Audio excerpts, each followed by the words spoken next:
So, formal na po nating simulan ang ating palatuntunan. Mga mag-aaral, mga kaibigan, magandang hapon po. Tayo ay magkakaroon ng virtual program on Child Protection Policy sa pangunguna ng mga guro sa ika-5 baitang. Bilang pasimula, tayo po ay manalangin sa pangunguna ng Ginang Irene V. Verdida na susundan ng isang makabayan song na pangungunahan ni Ginang Marlene C. Reyes. Isang mapagpalang araw po sa ating lahat.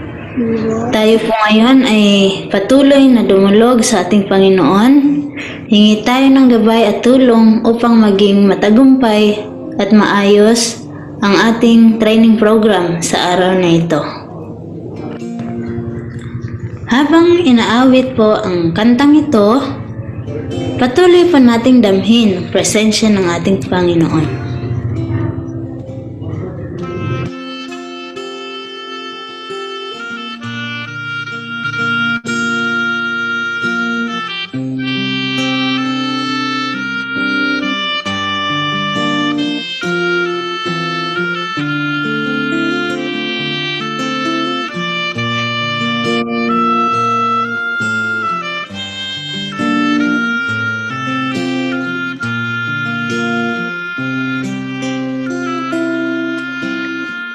That I am, all that I have, I lay them down before you, oh Lord, and all my regrets, and all my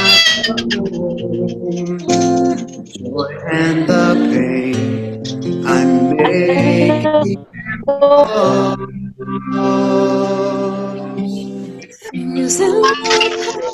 Sabi ko,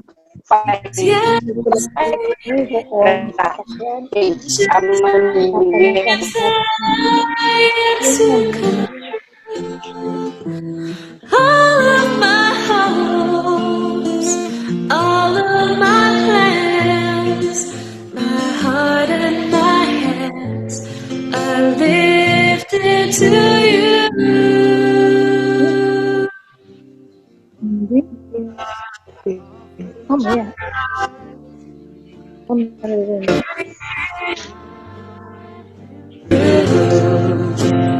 Use it for your glory, and Lord, I offer my days to you, lifting my praise to you as a pleasing sacrifice.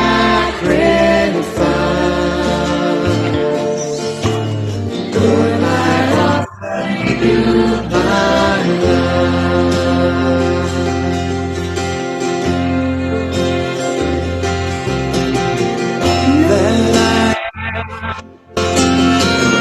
That I have, I lay them down before you, oh Lord, and all my regrets, and all my complaints. Amang Diyos, dakila sa lahat, lubos na mapagmahal, mapag-aruga, patuloy ka namin pinapasalamatan at pinapupurihan sa iyong walang hanggang kabutihan, kadakilaan at katapatan sa aming buhay. Salamat po, Panginoon. Tunay nga na sinabi mo na sa pagising pa lang namin sa umaga, ito ay isang malaking pagpapala. Salamat, pagkat sa kabila ng pagkukulang, patuloy mo pa rin pinaparanas ang iyong dakilang pag-ibig. Panginoon, sa araw na ito, kami po'y lumalapit, humihingi ng tulong at gabay at kapatawaran sa lahat ng aming nagawang pagkukulang. Tuloy mo pong linisin ang bawat sulok ng aming puso upang maging karapat-dapat sa iyo. Panginoon, dinudulog ko maging ang aming training program sa hapong ito, naway ito'y maging maayos at matagumpay. Pagpalain mo po, Panginoon, maging aming resource speaker. Bigyan mo po siya ng wisdom upang ipaliwanag ng maayos at maging matagumpay, Panginoon, ang training program na ito. Pagpalain mo rin po, Diyos, maging ang mga magulang, mga bata, mga guro, mga participants, Father God, upang ang layunin ng programang ito ay aming makakamtan. Sa iyo po namin ibinabalik lahat ng papuri, pasasalamat sa tanging pangalan ni Jesus. Amen. Pleasing sacrifice.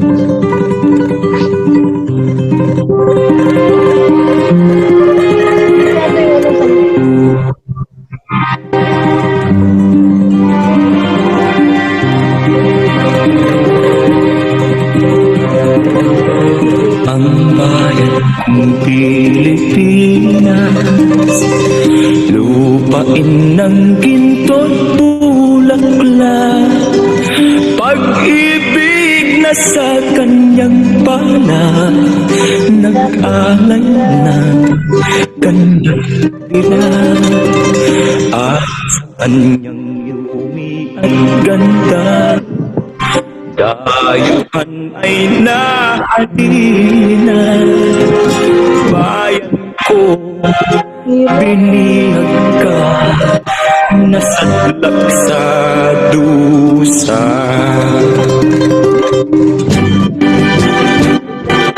Ibon mang may layang lumipad, pulungin mo at umiiyak.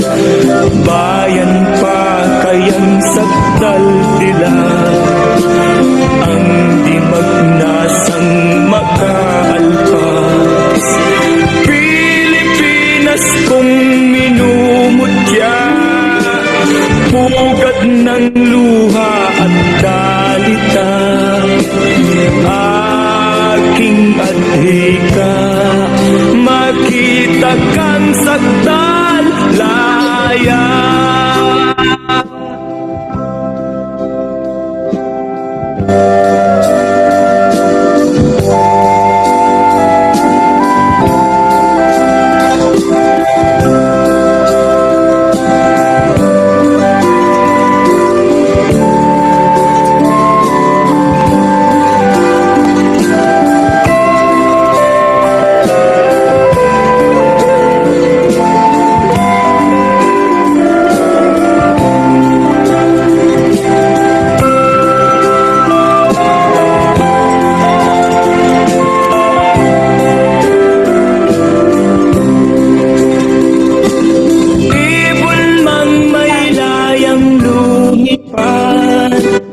Pulungin mo at umiiyak, bayan pa kayang sakdal nila, ang di magnasang makaalpas.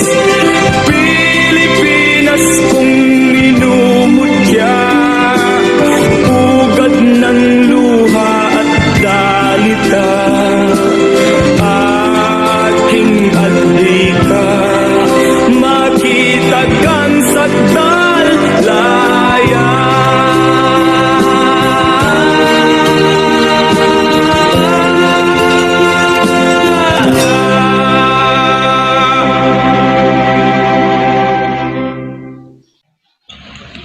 Sa ating punong guro, Mary Grace C. Marcos, mga kapwa ko guro, mga magulang, at mga mag-aaral ng paaralang NFC, mapagpalang hapon po sa inyong lahat.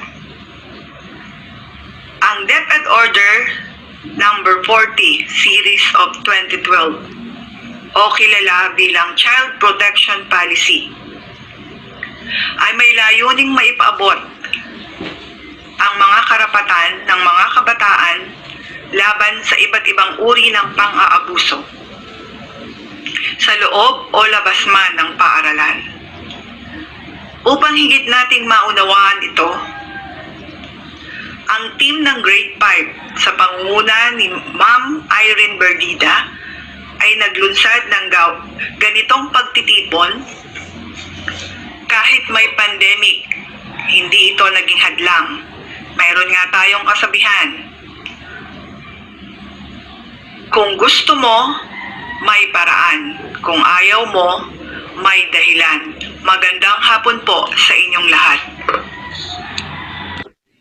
Maraming salamat po, Ma'am Salvania. Ngayon po ay matutunghayan natin ang special number na inihanda sa atin ng mga SPG officers.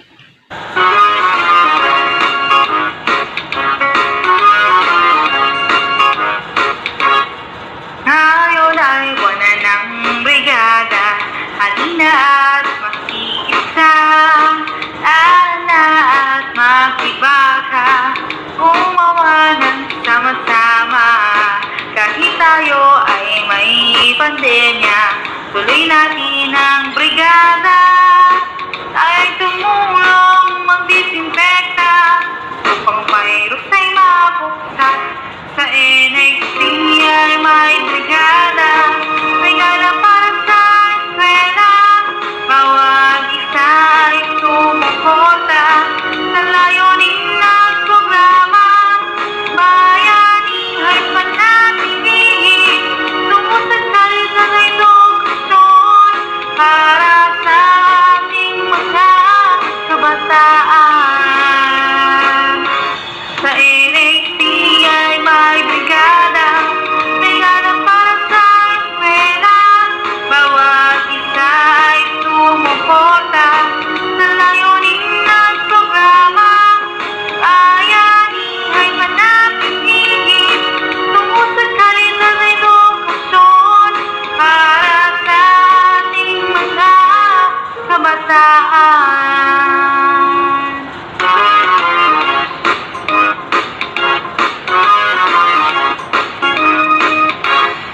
Mga bata na nasa bahay, kayo ay huwag nang malubay. Magtanim kayo ng gulay, pagpahaba yan ang buhay. Gawing libangan ang mag-aral, maglaro din kuminsan. Sumunod lang sa pangaral, at samahan ang dasal. Sa NXT ay may brigada, brigada para sa eskwela. Bawat isa ay sumuporta sa layunin ng programa. Bayani ay panatilihin, lumusad sa lisan ng edukasyon para sa ating mga kabataan. Sa NXT ay may brigada, brigada para sa eskwela. Bawat isa ay sumuporta sa layunin ng programa. Bayani ay panatilihin, lumusad sa lisan ng edukasyon para sa ating mga kabataan. Para sa ating mga kabataan. Para sa ating mga kabataan. Para sa ating mga kabataan. Maraming salamat mga bata. Bago po tayo magpatuloy, nais ko munang ihayag sa inyo ang layunin ng ating programa sa hapong ito. Ang Child Protection Policy ng DepEd Order 40 Series of 2012 to promote the zero tolerance policy for any act of child abuse, exploitation, violence, discrimination, bullying, and other related offenses. So sana po pagkatapos ng gawain ito ay ma-achieve natin ang ating layunin. So dumako na po tayo sa pagpapakilala ng inyong lingkod sa ating tagapanayam sa araw na ito. Good afternoon everyone. It is my privilege to introduce to you our speaker for today's activity. He was born on September 2, 1975. He finished his elementary level at Aliaga Central School in 1987. In 1991, he graduated his secondary level at Aliaga National High School. He enjoyed and spent his college life at Central Luzon State University and graduated in 1996. Sa kasalukuyan, siya ay isang public servant sa 303rd Maneuver Company, Regional Mobile Force Battalion 3 na matatagpuan sa Barangay Bayanihan, Gapan City, Nueva Ecija. Napakapalad po natin dahil tayo kanyang pinaunlakan sa ating paanyaya. Maraming salamat din sa kanilang tanggapan dahil pinahintulutan siyang maging bahagi ng ating programa. So ladies and gentlemen, without further ado, let us all welcome my friend, our speaker, Police Senior Master Sergeant Juvenal Sanchez Nasino. Good day po. I am Police Senior Master Sergeant Juvenal S. Nasino, assigned at 303rd Mobile Company, Regional Mobile Force 3 at Gapan City, Nueva Ecija. Greetings to the faculty and teachers of National Housing Corporation Elementary School, Tala, Caloocan City. To my sister, Roda B. Bimaw. To Ma'am Ella E. Maduro, the guidance teacher. And Ma'am Mary Grace E. Marcos, principal. My topic is about child protection. The Republic Act 7610, Special Protection of Children Against Child Abuse. The Republic Act 9165, the Comprehensive Dangerous Drugs Act of 2002. And Republic Act 9344, the Juvenile and Welfare Act 2006. Panoorin po natin ang video clip na ito. This is the story of the Filipino child, how they live, learn, play, and experience their world. In the Philippines today, there are 40 million Filipino children exploring, growing, and dreaming of a good life. They dream of being teachers, engineers, artists, CEOs, and starting their own families.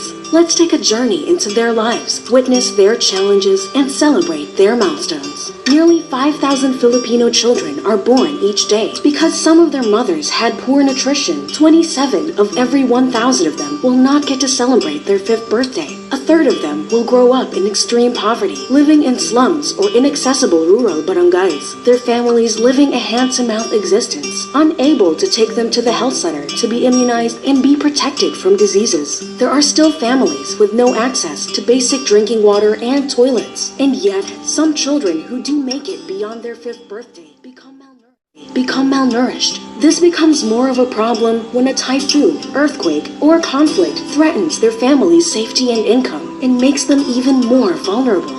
When some children enter their 3rd year, only less than half of them get to enter daycare, while the remaining half will learn their colors and ABCs and go on to formal school. Those who did not have access to early learning drop out because they are not ready for the big school. As they make new friends and face new challenges in elementary and high school, many of them are bullied and hurt by their friends, teachers, or even by their own family members, with whom they ought to feel the safest. They are also exposed to online abuse as they explore the virtual world. As they go through the critical period of adolescence, where they go through important physical and mental changes, they experiment with new ways of doing things. Those adolescents who do not receive love and support from their friends and as they go through the critical period of adolescence, where they go through important physical and mental changes, they experiment with new ways of doing things. Those adolescents who do not receive love and support from their friends and family experience mental problems, become pregnant, or are recruited into groups that take advantage of them.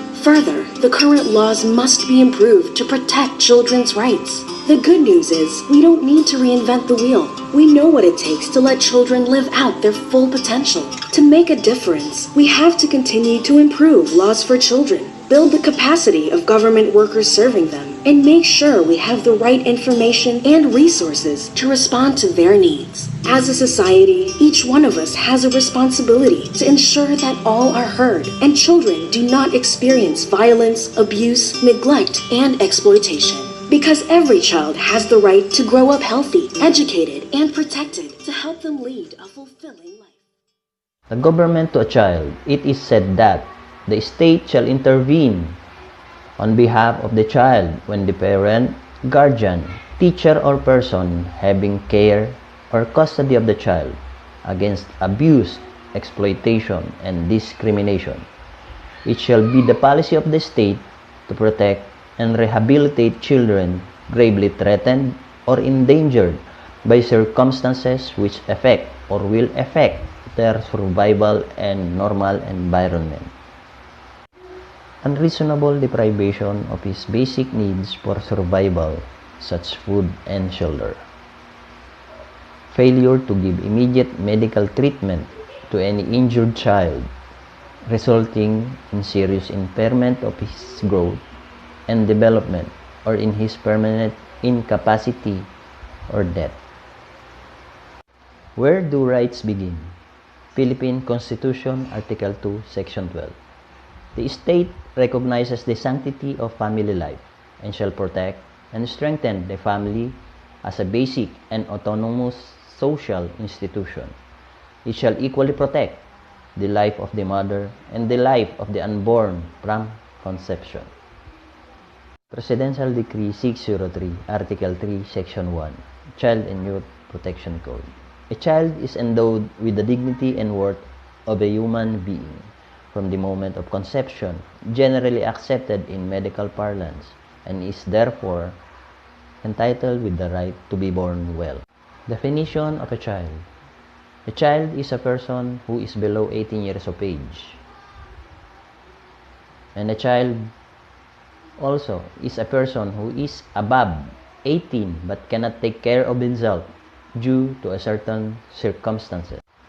What is a child abuse? Child abuse refers to maltreatment, whether habitual or not, of the child, which includes psychological and physical abuse, neglect, cruelty, sexual abuse, and emotional maltreatment. Any acts by deeds or words which debase, degrades, or demeans the intrinsic worth and dignity of a child as human being. Tandaan nyo po na ang anumang gawain o pananalita sa bata which debase, degrades, and demeans the intrinsic worth and dignity of a child as a human being ay maituturing na child abuse. Case-to-case basis example po tayo. Sinabi ng Supreme Court na ang pisikal na pang-aabuso o pananakit na ginawa ng guro sa kanyang mag-aaral ay hindi maituturing na child abuse sa ilalim ng RA 7610. Kung ang pananakit ay walang intensyon, bawasan, pasamain o ipawalang halaga ang dignidad or intrinsic worth ng isang bata bilang isang tao.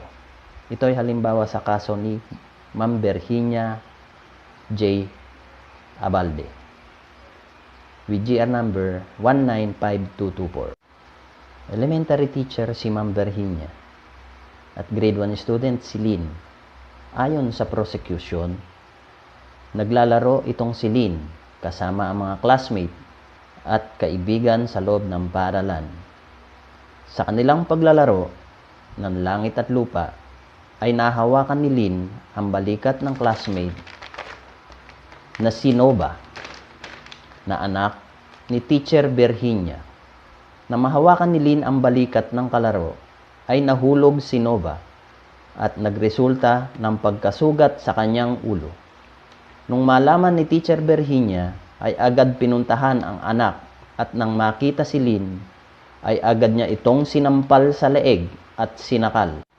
Convicted sa Regional Trial Court si Ma'am Virginia dahil di umano ay ang kanyang pananakit sa bata ay maituturing na child abuse. Inakyat niya at inapila sa Court of Appeal ang kanyang kaso hanggang sa umabot sa Supreme Court. Sinabi ng Korte Suprema na hindi maituturing na child abuse ang ginawa ni Teacher Virginia because it is only when the laying of hands is shown beyond reasonable doubt to be intended by the accused to debase, degrade, or demeans the intrinsic worth and dignity of the child as a human being, it should be punished as a child abuse. Isinilang-alang ng Korte Suprema ang katayuan ni Teacher Virginia bilang isang magulang. Matapos malaman ang kanyang anak na nasugatan at inakalang namatay. Pero Supreme Court did not consider the act of Teacher Virginia as constituting child abuse. She was found guilty as a simple crime of slight physical injury. Rights of every Filipino child. To be born, to have name and nationality, to have a good education, to have enough food, shelter, and healthy active body. To be free, to have a family who will care, to be defended and assisted by the government, to be given protection against abuse, danger, and violence, and to live in a peaceful community. Republic Act 9165, or the Comprehensive Dangerous Drugs Act of 2002. Participation of family and school. Article 4. Participation of the family, students, teachers, and school authorities in the enforcement of this act. Section 41. Involvement of the family. The family, being the basic unit of the Filipino society, shall be primarily responsible for the education and awareness of the members of the family in the ill effects of dangerous drugs and close monitoring of family members who may be susceptible to drug abuse. Section 42. Student councils and campus organizations. All elementary, secondary, and tertiary schools, student councils, and campus organizations shall include in their activities a program for the prevention of and deterrence and the use of dangerous drugs and referral for treatment and rehabilitation of students for drug dependence. Section 44. Heads, supervisors, and teachers of schools. For the purpose of enforcing the provision of Article 2 of this Act, all school heads, supervisors, and teachers shall be deemed persons in authority, and as such, hereby empowered to apprehend, arrest, or cause the apprehension or arrest of any person who shall violate and of the said provision, pursuant to Section 5, Rule 113 of the Rules of Court. Maraming salamat, Brad, sa mahalagang mensaheng ibinahagi mo sa aming lahat. At dahil dyan, tanggapin mo ang handog naming sertipiko para sa iyo at sa inyong tanggapan. Babasahin ko po ang laman ng sertipiko.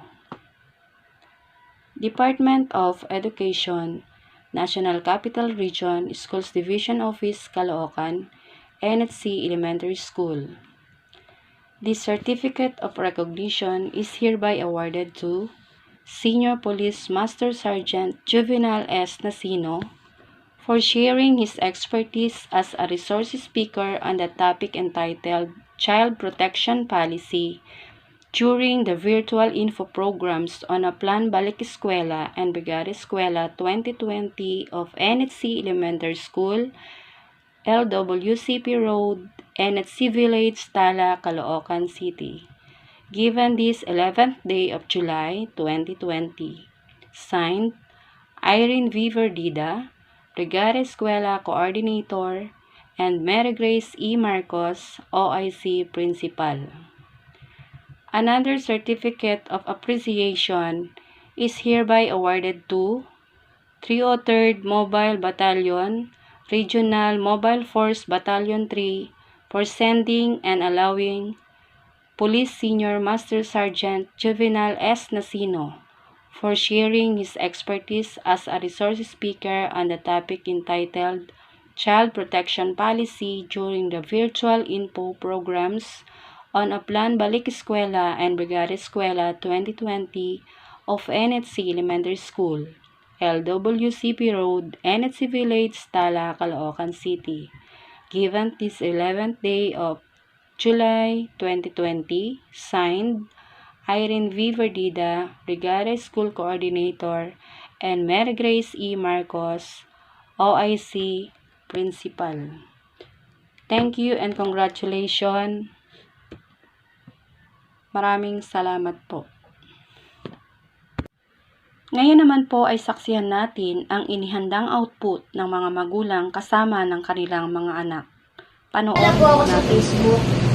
Matalino siya, tsaka mabait naman po. Ngayon po, ang gusto niya, makuha yung personal information ko, tsaka picture, tsaka mga videos, tsaka yung lahat na importante sa akin. Ito po, oh. Naku, pagka ganyan, mag-ingat ka sa mga ganyan. Kasi yung mga personal information pwede magamit sa mga pang-hack, ganyan, mga delikadong bagay yan. Lalo na yung mga pictures sa video. Kapag kaya na-edit, tapos nilagay nila sa iba, di ba, mga pasama ka pa. Mag-iingat ka pagkadating ng mga ganyan, pagka may nanghihingi sa'yo ng mga personal information, mga picture, lalo pag mga video, mag-iingat ka sa mga ganyan, ha? Ganun pala po. Kailangan po wag muna kayo basta-basta mag-a-accept pagbibigay ng mga ganito sa mga hindi yung kakilalang tao, tsaka hindi yung pa po namimit ng personalan. Tama. Nay, may chat lang ako sa social media. Funny siya, pero mabait naman. Ay naku anak, huwag kang mag-iingat ka at huwag kang magsisend ng mga larawan kung kani-kanino. Nay, bakit naman bawal? Katuwaan lang naman. Nak, sa panahon ngayon, maraming manluloko sa social media, hihingi ng mga larawan, video, mga hubad na larawan, at ikakalat ito. Naku, delikado pala, Nay. Salamat po sa pagpapaalala. Okay lang naman ako mag-internet, basta mag-iingat para ligtas. Sige, Nay, tuturuan ko rin po mga friends ko, lalo na mahilig na Facebook at TikTok. Saksihan din natin ang inihandang palabas mula sa ating mga magulang.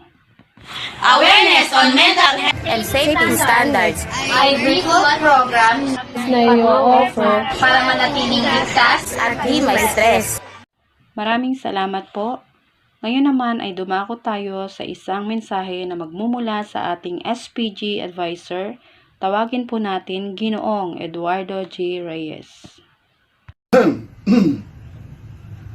Magandang araw po sa ating lahat, sa ating mga panauhin, sa ating energetic at workaholic na principal sa ating paaralan na walang iba kung hindi si Ma'am Grace Marcos, sa mga magulang at sa mga kapwa ko kaguro, at sa mga nag-aaral dito sa nag-aaral sa NHC Elementary School.